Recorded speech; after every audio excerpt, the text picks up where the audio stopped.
Shri Sachidanand Sadguru Sainath Maharaj Ki Jai. Sri Sai Satcharitra, Chapter 21. Stories of V.H. Thakur, Anantrao Patankar and Pandharpur Pleader. In this chapter, Hemadpant relates the stories of Vinayak Harishchandra Thakur, B.A., Anantrao Patankar of Pune and a pleader from Pandharpur. All these stories are very interesting, which, if very carefully read and grasped, will lead the readers onto the spiritual path. Preliminary. It is a general rule that it is our good luck in the form of accumulation of merits of past births that enables us to seek the company of saints and benefit thereby. As an illustration of this rule, Hemadpant gives his own instance. He was a resident magistrate of Bandra, or suburb of Mumbai, for many years. A famous Mohammedan saint named Pir Maulana was living there, and many Hindus, Parsis and many others who followed different religion used to go to him and take his darshan. His Mujawar, priest, by name Yunus, pressed Hemadpant many a time for going to see him, but for some or the other reason he was not able to see him. After many years, his turn came and he was called to Shri, where he was permanently enrolled in Sai Baba's darbar. Unfortunate fellows do not get such contact of the saints. It is only the fortunate ones that get it. Institution of Saints. There have been institutions of saints in this world from time immemorial. Various saints appear, incarnate themselves in various places to carry out the missions allotted to them. But though they work in different places, they are, as it were, one. They work in unison under the common authority of the Almighty Lord and know fully well what each of them is doing in his place and supplement his work where necessary. An instance illustrating this is given below. Mr. Thakur. Mr. V.H. Thakur, B.A., was a clerk in the revenue department, and he once came to a town named Vadgaon near Belgaum, South Mysore country, along with a survey party. There he saw a Canaris saint, Appa, and bowed before him. The saint was explaining portion from the book Vicharasagar of Nishchal Das, a standard work on Vedanta, to the audience. When Thakur was taking his leave to go, he said to him, "You should study this book, and if you do so, your desires will be fulfilled, and when you go to the north in the discharge of your duties in future, you will come across a great saint by your fortune, and then he will show you the future path and give rest to your mind and make you happy." Then he was transferred to Junnar, where he had to go by crossing the Naik Ghat. This ghat was very steep and difficult, and no other conveyance other than a buffalo was of use in crossing it. So he had to take a buffalo ride through the ghat, which was much inconvenient to him. Thence he was transferred on promotion to Kalyan, and there he got acquainted with Nanasaheb Chandorkar. He heard much about Sai Baba from him and wished to see him. Next day, Nana Sahib had to go to Shri, and he asked Thakur to accompany him. He could not do so, as he had to attend the Thana civil court for a civil case. So Nana Sahib went alone. Thakur went to Thana, but there the case was postponed. There he repented for not accompanying Nana Sahib. Still he left for Shri, and when he reached there, he found that Nana Sahib had left the place the previous day. Some of his other friends, whom he met there, took him to Baba. He saw Baba, fell at his feet, and was overjoyed. His eyes were full of tears, and his hair stood on end. Then, after a while, the omniscient Baba said to him, "The path of this place is not so easy as the teachings of the Kanarasi saint Appa, or even as the buffalo ride in the Naik. In this spiritual path, you have to put in your best exertion. It is very difficult." When Thakur heard these significant words, which only he knew, he was overwhelmed with joy. He came to know that the word of the Kanarasi saint had turned true. Then, joining both hands and placing his head on Baba's feet, he prayed that he should be accepted and blessed. Then Baba said, "What Appa told you was all right, but these things have to be practiced and lived. Mere reading won't do. You have to think and carry out what you read. Otherwise, it is of no use. Mere book learning without the grace of the Guru and self-realization is of no avail." The theoretical portion was read from the work Vichar Sagar by Thakur, but the practical way was shown to him at Shirdi. Another story given below will bring out this truth more forcibly. Anantarao Patankar. One gentleman from Pune by name Anantarao Patankar wished to see Baba. He came to Shirdi and took Baba's darshan. His eyes were satisfied and he was much pleased. He fell at Baba's feet and after performing proper worship said to Baba, "I have read a lot, studied Vedas, Vedants and Upanishads and heard all the Puranas, but still I have not got any peace of mind, so I think all my reading was useless. Simple, ignorant, devout persons are better than myself.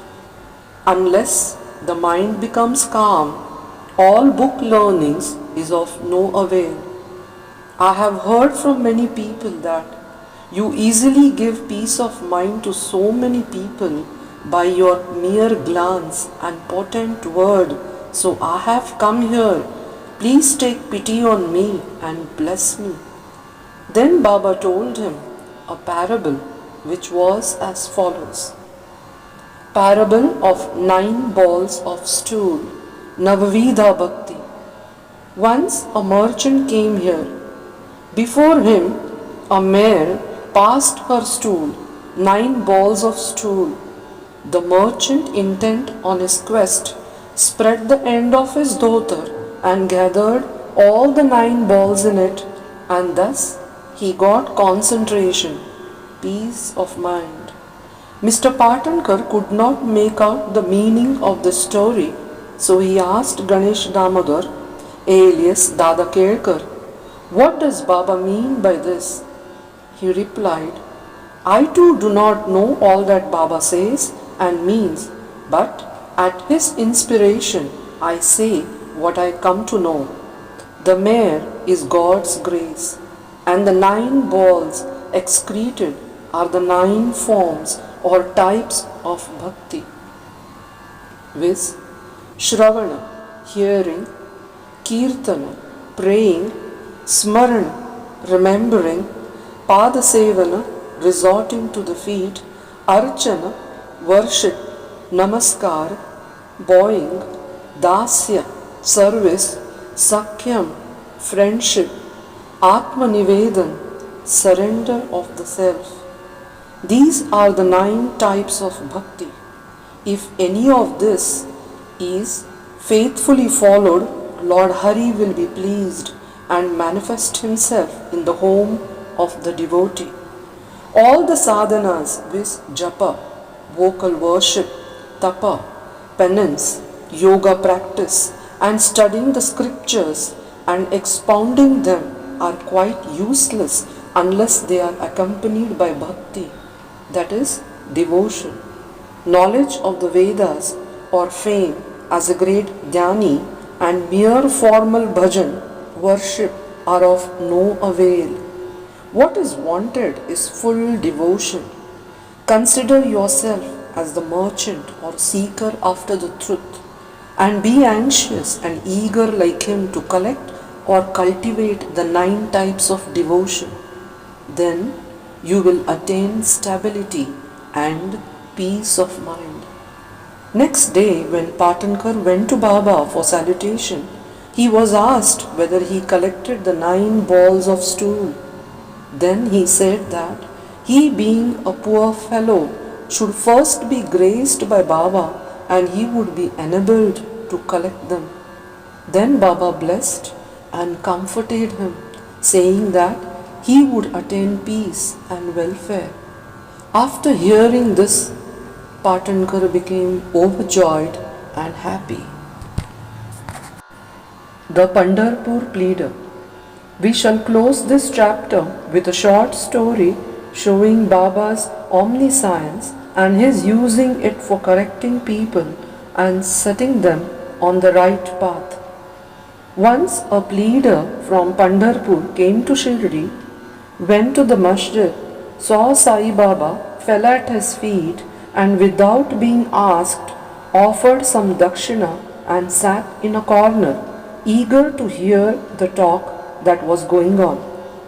Then Baba turned his face towards him and said, "How cunning the people are! They fall at the feet, offer dakshina, but abuse behind the back. Is not amazing?" This cap remark fitted the pleader, and he had to wear it. None understood the remark. The pleader grasped it, but kept silent. When they returned to the Vada, the pleader said to Kaka Sahib Dikshit, "What Baba remarked was perfectly right. The dart remark was aimed at me. It was a hint to me that I should not indulge in reviling or scandalizing others." When the sub-judge of Pandharpur, Mr. Nulkar, came and stayed here for the improvement of his health, a discussion about this matter was going on in the bar room at Pandharpur. It was said or discussed there whether the ailments from which the sub-judge suffered were ever likely to be got rid of without medicines by merely going after Sai Baba, and whether it was proper for an educated man like the sub-judge to have recourse to such methods. The sub-judge was taken to task, that is, he was criticized, as also Sai Baba. I also took part in this affair, and now Sai Baba showed the impropriety of my conduct. This is not a rebuke to me, but a favor, a lesson that I should not indulge in any scandal or slander of others, and not interfere unnecessarily in others' affairs. Shirdi is about 100 kos, that is 3 miles, away from Pandharpur. Still Baba, by his omniscience, knew what transpired there in the bar room. The intervening places, rivers, jungles and mountains were no bar to his all-perceiving sight, and he could see or read the hearts of all, and there was nothing secret or veiled from him. Everything, far or near, was open and clear to him, as broad as daylight. Let a man be far or near, he cannot avoid the all-pervading gaze of Sai Baba. From this incident, the pleader took the lesson that he should never speak ill of others or unnecessarily criticize.